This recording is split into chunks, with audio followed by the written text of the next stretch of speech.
an zarge su da aikata miyagun laifuka. Matakin da ya zo ne makonni ana tattaunawa. Ga fasar rahoton Will Grant. 'Yan kasar Venezuela 252 ne aka tsare a gidan yaron Keko tun bayan da aka ta sake su zuwa El Salvador a watan Maris da ya gabata. Hukumomin Amurka sun kore su ne karkashin wata doka da aka zartar a karni na 18 da ake kira 1798 Alien Enemies Act, wadda ba kasafai ake amfani da ita ba.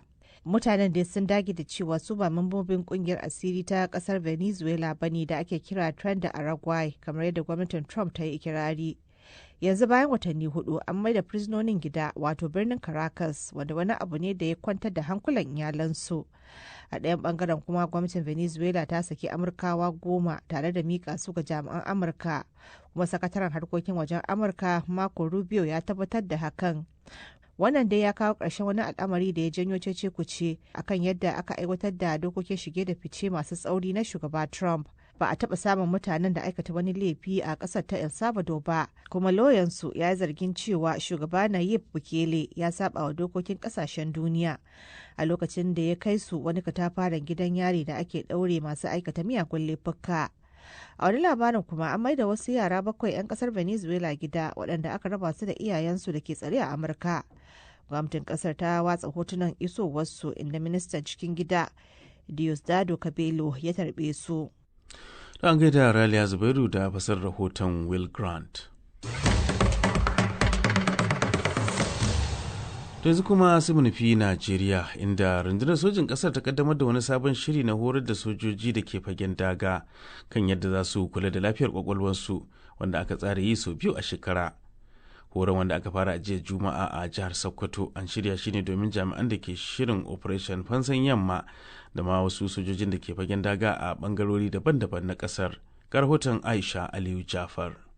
Da yake kaddamar da shirin, babban hafsan tsaron Najeriya Janar Christopher Musa ya jaddada aniyar su ta tabbatar da lafiyar kwakwalwar jami'an sojin kasar, inda ya ce sojoji ba wai kawai suna fuskantar abokan gaba ba ne, suna kuma fama da matsalolin damuwa a lokacin da suke fagen fama. Ya kuma ce kulawa da lafiyar kwakwalwarsu na da mahimmanci kwatankwacin mahimmancin lafiyar jikinsu. Group Captain Sadiq Garba mai ritaya, mai bincike ne da kuma sharhi kan lamuran tsaro, ya ce wannan shiri ne mai matukar mahimmanci, musamman idan aka yi la'akari da halin da sojoji ke tsintar kansu. Shi aikin soja, saboda hatsarin da yake ciki, yawanci idan aka kai soja wurin daga ko gaban yaƙi ya daɗe, yana haɗuwa da wasu yanayi masu ban tsoro, masu wahala. Alal misali, zai ga ko shi ba a kashe shi ba, an kashe wani abokin shi, ko kashe wani kusa da shi, ko an jima wani ciwo, ko an ƙona wani. Duka irin waɗannan abubuwan suna zama a kansu. Akwai wanda kanshi idan yana ganin waɗannan abubuwa, especially kamar yadda muke samu yanzu, ba mu da sojoji da yawa, in suka jima suna daɗewa a wurin abin nan ɗinka masu dawo, baya tare da iyalin shi. Misali, akwai wanda yana zaune kawai ya ma baro wurin dagan, sai ya ga kawai kamar ga wasu mutane na za su kawo mishi attack. Alal misali, akwai sojan da ya je ya dawo daga wurin wannan yakin, ya dawo ba a gaban yaki yake ba, an kai shi ya gaji wani wuri ne, sai taso kawai yana ihu cewa ga sunan za su yi attack, ga sunan za su yi attack. Wani ma kuma har ya shafi yadda yake zama da iyalin shi. Akwai wanda zai dawo irin wannan fushin, sai ka ga da shi ba mai fushi bane, sai ya zo yana fushi da matan shi ko yana fushi da yaran shi, ya kawo faɗa. Wani kuma zai zare daga wurin mutane ne, zaka ga mutane suna ta annashawa, suna ta abun nan kusa da shi, amma shi kaman baya wurin, kamar bai san ma kowa da yake wurin ba. Shi yasa na farko ba a son soja ya daɗe a wurin yaƙi, to amma dole wani sai an bashi irin wannan taimako kamar wanda rundunar soja suke a Sokoto yanzu. Babban hafsin tsaron ƙasar Janar Christopher Musa ya kuma yi kiran a sanya dabarun kulawa da lafiyar kwakwalwar cikin horon da ake ba sojojin tun da fari, kuma a samar da masu bayar da kulawa ta musamman kan lafiyar kwakwalwa a dukkanin rundunonin da ke faɗin ƙasar. Group Captain Sadiq ya kuma bayar da ƙarin wasu shawarwari game da yadda za a kula da lafiyar kwakwalwar sojojin. A dinga ba da wannan horo ya fi masu bi a cikin shekara ɗin. Alal misali, kafin su tafi a yi musu wannan bita. Suna can ma a dinga samun lokaci masana kwararru akan irin wannan abubuwan suna zuwa suna musu bayani. Sannan in sun dawo gida bayan sun gama yakin, kamar za a yi canjin su, shi ma a yi musu wannan bayani. Sannan a cikin barikin da suke ciki ma ya kamata ba ma su kaɗai sojojin ba, matan sojoji a dinga faɗa musu, saboda me, matan mutum ita ke tare da shi. Akwai wasu alamomi da idan mutum shi ba zai san cewa yana yin wani abu ba daidai ba in aka sanar da matansu alal misali kin ga mata in ta ga mai gidanta yana wasu yan abubuwa kafin har abin ya zama wanda zai cutar da kashi ko cutar da ita sai ta sanar da arson ko ta sanar da hukumomin sojoji. A baya-bayan nan dai ana samun karuwar korafe-korafen sojojin kasar kan karancin walwala ko rashin kulawa ko kuma karancin kayan aiki a fagen yaƙi, inda wasu daga cikinsu kan fito kafafen sada zumunta suna bayyana damuwar tasu. Sai dai a lokuta da dama hukumomi kan ce suna ɗaukar matakan magance waɗannan matsaloli, watakila kamar irin wannan shirin da aka ƙaddamar. Aisha Aliyu Jafar, BBC Hausa a Abuja, Najeriya.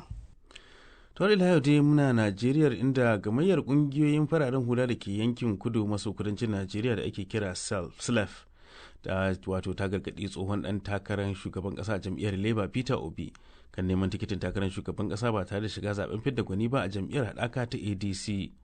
Sai dai bangaren Peter Obi sun bayyana gamayyar a matsayin 'yan amshin shata wanda jam'iyyun hamayya ke amfani da su wajen cimma muradunsu na siyasa. Ga rahoton Ahmad Kabo Idris. A cikin sanarwar da jami'in tsare-tsare na gamayyar kungiyoyin Comrade Benjamin Kolowole ya fitar sun zargi Obi da rashin nuna kishi ga tafiyar haɗakar, inda suka bayyana shi da wanda ke da ɗabi'ar yin gaban kai, kamar yadda ya fice daga jam'iyyar PDP gabanin zaben fidda gwani na shekarar 2022. Gamayyar ta kuma gargaɗi Obi akan barazanar da yake yi wa tafiyar haɗakar na tilas ɗan takarar shugaban ƙasa ya fito daga yankin kudancin ƙasar, tana mai cewa yin hakan ka iya tunzura wasu 'yan arewacin ƙasar da ke neman a baiwa yankin damar ya kammala shekaru 18 da yankin kudancin ƙasar suka yi suna shugabancin Najeriya. A martaninsa, Ibrahim Hussein Abdulkarim na hannun damar Peter Obin ya ce waɗanda suke wannan batu ba sa ma cikin tafiyar haɗakar ta ADC. wanda muka ga sun yi wannan rubuce-rubucen da sun yi wannan magana mun neme su musamman su wane ne a cikin tafiyar da ake yi ta ADC ko kuma su wane ne ma a cikin tafiyar ta yan South in duka bamu gane su ba kuma bamu gan su ba. Mu dai muna la'akari cewa yadda ake son a ruguje sauran parties, yadda aka yi ruwa a tsaki aka jefa mana tingetuwa a cikin Labour Party, aka jefa a cikin PDP, haka ake kokarin a yi amfani da wasu a to tafiyar ta ADC ita ma a shuka mata wani abu wanda zai sawo hayagaga. Mu muna tafiya ne na coalition, kuma coalition su ne mutane ne ba a kai wannan gabar ba, ana magana ne a fitar da wani wane ne zai fice to Najeriya. Ko yaya masana lamuran siyasa ke kallon wannan dambarwa? Farfesa Kamilu Sani Fage malami ne a sashen nazarin kimiyyar siyasa a Jami'ar Bayero da ke Kano. To a tsarin dai demokradiyya da kuma tsarin mulkinmu na Najeriya, ai bai hana kowa to ya nemi mukami ba, ko dai a zaɓe shi ko shi ya yi zaɓe, muddin dai ya cancanta. Don haka in dai har shi Obi ɗin ya fito yana cewa sai dai a bashi shi kaɗai ya takara, to gaskiya wannan ai za a ce ya ci karo da tsarin demokradiyya, ya kuma ci karo ma da tsarin mulki. A hannu guda kuma gamayyar kungiyoyin sun yi kira ga shugaban riko na jam'iyyar haɗakar ta ADC David Mark da kada ya amince da duk wani matsin lamba da zai fuskanta akan kai tikitin takarar shugaban ƙasar zuwa wata shiya, inda suka nemi a gudanar da zaben fidda gwani domin fitar da wanda ya cancanta. Ahmad Kabo Idris, sashen Hausa na BBC a Abuja, Najeriya. To yanzu karfe 8 saura minti 17 a Najeriya da Nijar, wato karfe 7 saura minti 17 kenan agogon GMT da Ghana. Ibrahim Yusuf Muhammad ke gabata muku da wannan shiri daga nan sashen Hausa na BBC.